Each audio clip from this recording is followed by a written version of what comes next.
Hello everyone, मैं कमलेश्वर शर्मा आप सभी का अपने इस यूट्यूब चैनल पर स्वागत करता हूं। आज मैं आपके साथ शेयर कर रहा हूं कक्षा 10वीं हिंदी माध्यम के विद्यार्थियों के लिए गणित में इकाई 8 में समरूप त्रिभुजों के अनुप्रयोग भाग 9। कक्षा 10वीं हिंदी माध्यम के विद्यार्थियों के लिए गणित में इकाई 8 में समरूप त्रिभुजों के अनुप्रयोग भाग 9। आज मैं यहाँ एक ही प्रश्न, एक ही सवाल, एक ही क्वेश्चन लेके आया हूँ। ये क्वेश्चन बड़ा है, इसमें 3 पार्ट हैं और ये मोस्ट इम्पोर्टेंट क्वेश्चन है। ये एग्ज़ाम के लिहाज से this question is very important. So आप इसे अच्छी तरह से समझ लें और अच्छी तरह समझने के लिए आपको ये वीडियो अंत तक देखना पड़ेगा। और यदि आप चैनल से जुड़े रहना चाहते हैं तो पहले सब्सक्राइब करें और फिर इस वीडियो को देखना प्रारंभ करें। तो आज का जो प्रश्न है वो ये है, यदि एक त्रिभुज के सभी कोण दूसरे त्रिभुज के सभी संगत कोणों के समान हों तो सिद्ध कीजिए कि उन त्रिभुजों की संगत भुजाओं के अनुपात समान होते हैं। उनकी संगत माध्यिकाओं के, कोण समद्विभाजकों के और शीर्ष लंबों के या ऊंचाइयों के। एक बार फिर से देखेंगे कि इसका कथन, यदि एक त्रिभुज के सभी कोण दूसरे त्रिभुज के सभी संगत कोणों के समान हों तो सिद्ध कीजिए कि उन त्रिभुजों की संगत भुजाओं के अनुपात समान होते हैं। उनकी संगत नंबर 1 माध्यिकाओं के, नंबर 2 कोण समद्विभाजकों के और नंबर 3 शीर्ष लंबों के अर्थात ऊंचाइयों के। तो इसमें ये 3 पार्ट हैं। पहले में माध्यिकाओं को लेना है, दूसरे में कोण समद्विभाजकों को लेंगे, तीसरे में शीर्ष लंबों यानी ऊंचाइयों को लेंगे। तो इस कथन के अनुसार मैंने इसमें ये चित्र बनाया है। इसमें ये एक त्रिभुज ले ली ABC और दूसरी त्रिभुज ले ली मैंने DEF। ABC त्रिभुज में ये AP माध्यिका ले ली BC भुजा पर, तो P जो है वो BC का मध्य बिंदु है। और DEF में D से ये माध्यिका ले ली मैंने DQ, तो Q जो है वो EF का मध्य बिंदु है। उसके बाद कोण B से ये BR मैंने कोण B का समद्विभाजक खींचा है। BR कोण B का समद्विभाजक है, तो ये भाग और ये भाग दोनों कोण समान होंगे। इसी प्रकार इस त्रिभुज में कोण E का समद्विभाजक मैंने ES खींचा है, तो ES खींचने से ये कोण और ये कोण दोनों समान होंगे। फिर त्रिभुज ABC में मैंने C से ये CT AB के ऊपर लंब डाला है, यानी ये इसका शीर्ष लंब है, ऊंचाई है इसकी त्रिभुज की। और इसी तरह से त्रिभुज DEF में मैंने F बिंदु से इस DE पर या ED पर लंब डाला है, जिसे हम शीर्ष लंब कहेंगे। इसका नाम है FU या UF या इसे ऊंचाई कहेंगे। तो दोनों त्रिभुजों में मैंने संगत माध्यिका, इसमें AP और इसमें DQ, संगत शीर्ष संगत कोण समद्विभाजक BR और ES, और तीसरा ऊंचाइयाँ CT और FU मैंने यहाँ इस चित्र में ली हैं, दिखाई है, जैसा कि आप देख रहे हैं। अब मैं पहला चरण इसमें लिखूंगा दत्त दिया हुआ। तो इसमें मैंने लिखा है त्रिभुज ABC तथा त्रिभुज DEF में, ABC तथा त्रिभुज DEF में कोण A बराबर कोण D, ये कोण A इस कोण D के बराबर है। कोण B बराबर कोण F, ये कोण B और कोण B बराबर कोण E, कोण B बराबर E, कोण E ये आपस में समान है। कोण C बराबर कोण F, ये कोण C है और ये कोण F है, ये आपस में समान है। ये जो है ये दिया हुआ है, इसको हम लिखेंगे दत्त। अब आगे क्या किया हमने, AP तथा DQ दोनों त्रिभुजों की संगत माध्यिकाएं हैं। AP और DQ, AP जो है त्रिभुज ABC की माध्यिका ले ली और DEF की माध्यिका ले ली हमने DQ। BR तथा ES क्रम से कोण B व कोण E के कोण समद्विभाजक हैं। BR कोण B का समद्विभाजक है और ES कोण E का समद्विभाजक है। CT तथा FU क्रम से भुजाओं AB व ED पर शीर्ष लंब यानी ऊंचाइयां हैं। CT यहाँ ये ऊंचाई है, शीर्ष लंब है, और FU यहाँ ये ऊंचाई है, ये शीर्ष लंब है इस त्रिभुज DEF में। तो ये हो गया हमारा दत्त जो चरण है वो पूरा हो गया। अब अगला चरण है हमारा साध्य, जो सिद्ध करना है। तो इसमें अलग अलग भाग हैं। पहले भाग में हमें सिद्ध करना है AB बटे D बराबर BC बटे EF बराबर AC बटे DF। ये तीनों जो भुजाओं के अनुपात हैं, ये इन दोनों त्रिभुजों ABC और DF की संगत भुजाओं के अनुपात। आप देख सकते हैं AB बटे D, AB ये भुजा इसकी है और D इसकी संगत भुजा है। उसके बाद BC बटे EF, BC त्रिभुज ABC का आधार और EF त्रिभुज DEF का आधार। AC बटे DF, AC जो है ये भुजा त्रिभुज ABC की और इसकी संगत भुजा DF जो है त्रिभुज DEF की होगी, बराबर है AP बटे DQ। AP और DQ इनकी संगत माध्यिकाएं हैं। आप देख सकते हैं ये AP माध्यिका ABC की और DQ माध्यिका DEF की। तो ये पहला पार्ट है, पहला भाग है जो हमें सिद्ध करना है। अब दूसरा जो भाग है वो है ए बी बटे डी बराबर बी सी बटे ई एफ बराबर ए सी बटे डी एफ। यहाँ तक तो ये वही दोनों त्रिभुजों की संगत भुजाओं के अनुपात हैं, और ये बराबर है बी आर बटे ई एस। बी आर और ई एस जो है यहाँ कोण समद्विभाजक है। आप चित्र में देख सकते हैं बी आर कोण बी का समद्विभाजक है त्रिभुज ए बी सी में, और ई एस जो है कोण ई का समद्विभाजक है त्रिभुज डी ई एफ में। तो ये हो गया दूसरा पॉइंट, दूसरा इसका भाग जो हमें सिद्ध करना है। तीसरा भाग है ए बी बटे डी बराबर बी सी बटे ई एफ बराबर ए सी बटे डी एफ। ये उसी प्रकार से फिर दोनों त्रिभुजों की संगत भुजाओं के अनुपात हैं, और बराबर है सी टी बटे एफ यू। ये सी टी और एफ यू जो हैं वो शीर्षलंब हैं। देख सकते हैं आप त्रिभुज ए बी सी में सी टी जो है ए बी भुजा पर शीर्षलंब यानी इसकी ऊंचाई है, और एफ यू जो है त्रिभुज डी ई एफ में डी ई या ई डी भुजा के ऊपर शीर्षलंब है, ऊंचाई है। तो ये तीसरा भाग है जो हमें सिद्ध करना है। तो हमारा जो दूसरा जो चरण है साध्य वो पूरा हुआ। अब हम लिखेंगे अंतिम चरण, जिसे मैंने यहाँ प्रमाण लिखा है। तो प्रमाण में मैंने लिखा है त्रिभुज एबीसी तथा त्रिभुज डीईएफ में, त्रिभुज एबीसी तथा त्रिभुज डीईएफ में मैंने लिखा है पहले भाग के लिए कोण ए बराबर कोण डी, कोण बी बराबर कोण ई और कोण सी बराबर एफ, ये दत्त है, दिया हुआ है। और जब ये तीनों कोण समान हैं, किन्हीं दो त्रिभुजों के संगत तीनों कोण समान हैं, तो वो दोनों त्रिभुज समरूप होंगी। तो मैंने यहाँ लिखा है इसलिए त्रिभुज एबीसी समरूप है त्रिभुज डीईएफ, और इसका मैंने प्रमाण दे दिया ए समरूपता कसौटी से, यानी ये दोनों त्रिभुज समरूप हो गई। और जब कोई दो त्रिभुज समरूप होती हैं तो हमें पता है कि उनकी संगत भुजाएं जो है वो समान अनुपात में होते हैं। तो मैंने उनकी भुजाओं को लिखा है इसलिए ए बी बटे डी बराबर बी सी बटे ई एफ बराबर ए सी बटे डी एफ, और इसका कारण मैंने इसका प्रमाण दे दिया समरूप त्रिभुजों की संगत भुजाएं, और इसको लिख दिया समीकरण नंबर 1। आप चित्र में देख सकते हैं ए बी बटे डी ये संगत भुजा, बी सी बटे ई एफ ये संगत भुजाएं, और ए सी बटे डी एफ ये संगत भुजाएं। ये आप यहाँ देख सकते हैं, इसको मैंने दे दिया समीकरण नंबर 1।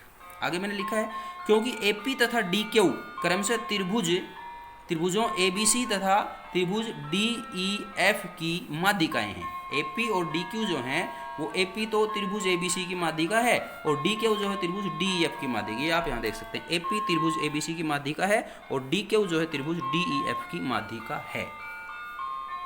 इसलिए पी व क्यू क्रम से भुजाओं बी सी व ई एफ के मध्य बिंदु हैं। भाई वो माध्यिकाएं हैं, इसलिए पी और क्यू जो हैं उन दोनों भुजाओं के मध्य बिंदु आप देख सकते हैं। यहाँ ये पी जो है इस बी सी का मध्य बिंदु है, तो यहाँ पर बी पी बराबर पी सी होगा, और क्यू जो है इस ई एफ का मध्य बिंदु है, तो यहाँ ई क्यू बराबर क्यू एफ होगा।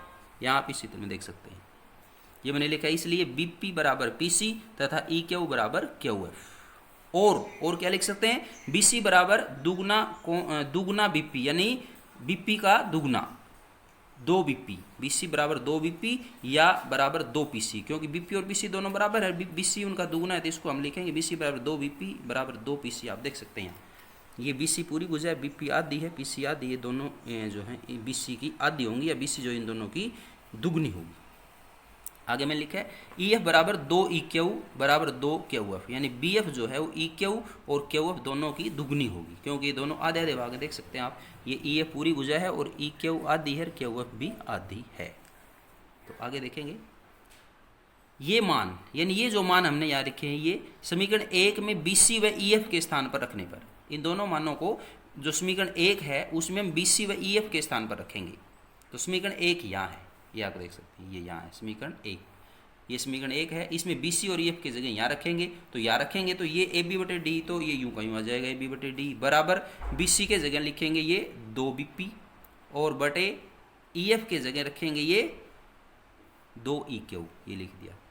तो 2 से 2 कैंसिल हो जाएगा, काट लेंगे तो ये हो जाएगा, यहाँ तो बच जाएगा ए बी बटे डी, और यहाँ बच जाएगा बराबर बी पी बटे ई क्यू। तो ए बी बटे डी बराबर बी पी बटे ई क्यू।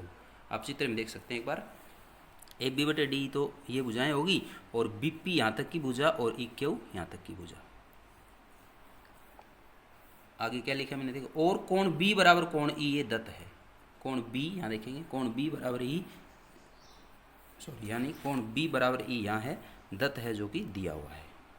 तो यहाँ से हम देखेंगे कि ये जो ए बी बटे डी बराबर बी पी बटे ई क्यू और कोण बी और ई जो हैं ये त्रिभुज ए बी पी और त्रिभुज डी ई क्यू में आते हैं। देख सकते हैं आप इसमें ए बी पी और डी ई क्यू में, ये ए बी बटे डी बी पी बटे ई क्यू और कोण बी और कोण ई। तो यहाँ से मैंने लिखा है इसलिए त्रिभुज ए बी पी समरूप त्रिभुज डी ई क्यू, और इसका मैंने प्रमाण दे दिया एस ए एस समरूपता कसौटी से, यानी ये दोनों त्रिभुज समरूप हो गई। अब आगे मैंने लिखा है इसलिए ए बी बटे डी बराबर बी पी बटे ई क्यू बराबर ए पी बटे डी क्यू। ये दोनों भुजाएं तो हमने यहाँ सिद्ध कर दी बराबर इनका अनुपात। ये मैंने इनकी जो तीसरी भुजा है वो लिख दी ए पी बटे डी क्यू। आप देख सकते हैं ये ए पी इस त्रिभुज की तीसरी भुजा है और डी क्यू जो इसकी तीसरी भुजा है, और वैसे ये दोनों माध्यिकाएं हैं। तो ये अनुपात बन गया हमारा ए बी बटे डी बराबर बी पी बटे ई क्यू बराबर ए पी बटे डी क्यू, और इसको मैंने लिख दिया समीकरण 2। अब यहाँ मैंने आगे लिखा है समीकरण 1 तथा 2 को देखते हुए हम ये लिख सकते हैं समीकरण 1 तथा 2। तो समीकरण 1 देखें कहाँ है, ये समीकरण 1, इसमें ए बी बटे डी बराबर बी सी बटे ई एफ बराबर ए सी बटे डी एफ है, और समीकरण 2 में ए बी बटे डी बराबर बी पी बटे ई क्यू बराबर ए बी बटे डी क्यू है। यानी समीकरण 2 में ए बी बटे डी है और समीकरण 1 में भी ए बी बटे डी है। इसका मतलब ये सारे के सारे अनुपात बराबर हो गए। तो हमें जिसकी जरूरत है वो लिख लेंगे। तो मैंने यहाँ लिखा है ए बी बटे डी बराबर बी सी बटे ई एफ बराबर ए सी बटे डी एफ। ये तो दोनों जो बड़ी त्रिभुज हैं उनकी संगत भुजाओं के अनुपात समान लिख दिए, और उन सभी के बराबर यहाँ से मैंने ये उठा के लिख दिया ए पी बटे डी क्यू, जो कि संगत माध्यिकाओं का अनुपात है। अतः इन दोनों समरूप त्रिभुजों की संगत भुजाओं के अनुपात इनकी संगत माध्यिकाओं के अनुपात के बराबर है। ये हमारा पहला भाग पूरा हो गया, उसको मैंने लिख दिया रिजल्ट 1। अब दूसरा भाग 2 के लिए मैंने लिखा है त्रिभुज ए बी आर व त्रिभुज डी ई एस में, त्रिभुज ए बी आर व त्रिभुज डी ई एस में। तो देखेंगे में है मैंने लिखा है कोण ए बराबर कोण डी, ये दत्त है दिया हुआ है। देखेंगे ए बी आर और डी ई एस कहाँ है, ये देखो ए बी आर ये त्रिभुज है और डी ई एस ये त्रिभुज है। इन दोनों में ये कोण ए और ये कोण डी आप यहाँ देख सकते हैं, दत्त में दिया हुआ है कोण ए बराबर डी, ये दत्त है ये यहाँ। और कोण ए बी आर जो है कोण बी का आधा है, और कोण डी एस जो है कोण ई का आधा है। ये कोण समद्विभाजक से है, क्योंकि कोण समद्विभाजक खींचे थे हमने। कोण ए बी आर कोण बी का आधा है और कोण डी एस कोण ई का आधा है। चित्र में देखेंगे, चित्र में यहाँ है कोण ए बी आर, ये कोण ये इस पूरे कोण बी का आधा है, क्योंकि बी आर इसका हमने समद्विभाजक खींचा था। और इधर से कोण डी ई एस ये कोण इस कोण ई का आधा है, क्योंकि ई एस जो हमने कोण ई का समद्विभाजक खींचा था। तो ये हो गया कोण ए बी आर बराबर 1/2 कोण बी व कोण डी एस बराबर 1/2 कोण ई, ये कोण समद्विभाजक से आ गया। और क्योंकि कोण बी बराबर कोण ई ये दत्त ये दिया हुआ है, कोण बी बराबर ई यहाँ देख सकते हैं हम, दत्त में कोण बी बराबर ई ये जो है दत्त है दिया हुआ है।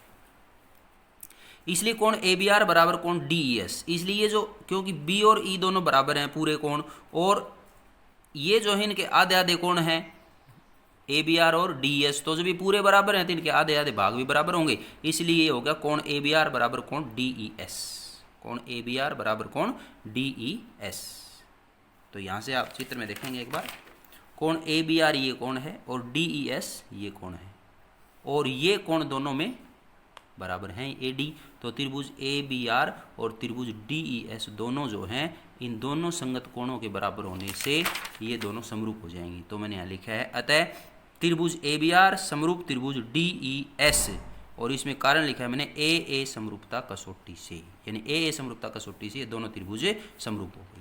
और जब ये दोनों त्रिभुज समरूप हैं तो इनकी संगत भुजाएं भुजाओं को हम समान अनुपात में लिख सकते हैं। तो संगत भुजाएं मैंने इनकी लिखी ए बी बटे डी बराबर बी आर बटे ई एस बराबर ए आर बटे डी एस, समरूप त्रिभुजों की संगत भुजाएं। इसको लिखते हैं समीकरण नंबर 3, ए बी बटे डी बराबर बी आर बटे ई एस। चित्र भी देखेंगे, ए बी ए भुजा है, डी ये भुजा है, बी आर ये भुजा है और ई एस ये भुजा है, और तीसरी भुजा है ए आर बटे डी एस ये भुजाएं हैं।